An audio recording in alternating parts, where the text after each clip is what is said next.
first paradox we encounter in Planet Mission is a border conflict between the so-called locals and the art hipsters.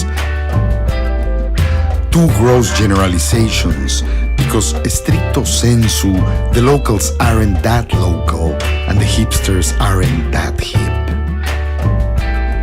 The main complaint of the locals is that the hipsters don't really live in the mission, ontologically speaking, that they are here temporarily only to have a vicarious experience of bohemian otherness. They are perceived as obnoxious tourists crashing the hood, because it's closer than San Miguel Allende or Oaxaca, cheaper than Santa Fe or Venice Beach, and certainly less dangerous than Tijuana. And after a few Grey Goose martinis, the hipsters also complain. They complain about the homeboys' machismo and their primitive tattoos, about the homegirls' rowdiness and long black nails, and moan that everything closes so early in the mecca of hipsterism. It's a complicated border war. On the surface, it's a war between boomboxes and iPods, between tequila and more expensive tequila. But deep inside, it's a much nastier war between those who remember and those who forget.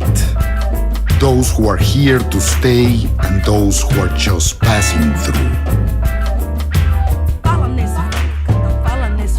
Last night, at one of my local bars, this old Chicano drunk whispered into my ear as if consoling himself, "In 2 years, all these wannabe eccentrics will all return to Iowa or Wisconsin or whatever the they came from."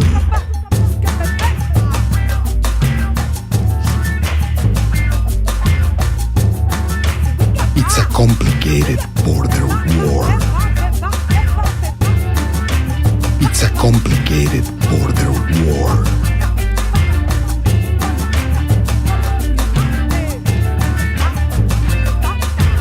The gaze of the homeboys is heavy and defiant, true, but the gaze of the hipsters is vacant.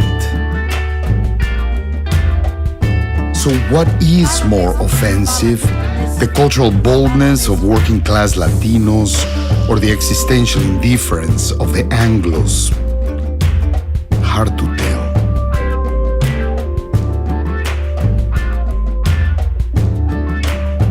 Do the hipsters and the locals ever meet? Occasionally. During a one-night stand, and mostly the gays and lesbians. According to hipsterology's clear light, 21st century heteros aren't mating outside their sociocultural group.